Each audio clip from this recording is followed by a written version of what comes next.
اسلام اور ہم آفیشیل دینی معلومات سب کے لیے۔ بسم اللہ الرحمن الرحیم۔ السلام علیکم ورحمۃ اللہ وبرکاتہ۔ اس ویڈیو کو آخر تک ضرور دیکھیے گا، ثواب کی نیت کے ساتھ دوستوں کے ساتھ شیئر بھی ضرور کیجیے گا۔ شیطان اور ایمان۔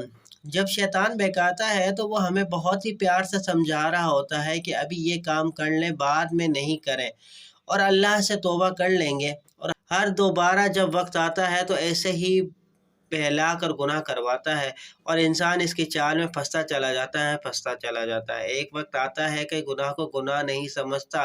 پتہ ہے یہ سب کیوں اور کب ہوتا ہے؟ اس لیے ہوتا ہے کہ ہمارا نفس اور ایمان بہت ہی کمزور ہے، اور جب بھی اس کی طرف سے وار کیا جاتا ہے ہم پھنستے چلے جاتے ہیں۔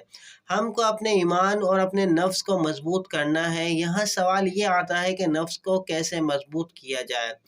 اس کا بہت ہی آسان سا طریقہ ہے کہ نفس کی ترتیب کی جائے۔ ایمان کو مضبوط کرنے کے لیے اللہ تعالیٰ سے رجوع کیا جائے، معمولی سے گناہ کو، غلطی کو غلط سمجھا جائے اور اس کو وہیں روک لیا جائے۔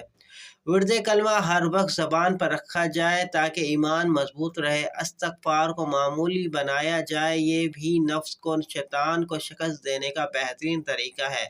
جب اللہ کا ذکر ہماری زبان اور ہمارے دل میں چلتا رہا ہو تو پھر شیطان قریب نہیں آتا، کیونکہ ایسے وقت میں فرشتے ہمارے گرد غسل باندھ دیتے ہیں اور اللہ تعالیٰ ہمارا ذکر سن رہے ہوتے ہیں اور خوش ہو رہے ہوتے ہیں۔ گناہ کے کام میں شیطان انسان کو ایسی لذت دکھاتا ہے کہ انسان مجبور ہو جاتا ہے گناہ کرنے پر۔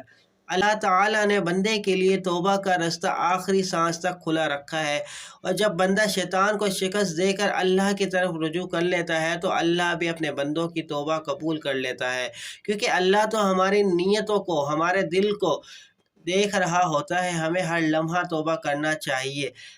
ہم جانے انجانے بہت گناہ کر لیتے ہیں۔ اپنے رب سے توبہ کرتے رہو، گناہ کو گناہ ہی سمجھو، نیکی کو جلد کرو اور اللہ کی رحمت پہ یقین رکھو۔ اللہ کی رحمت اس کے غضب سے زیادہ ہے۔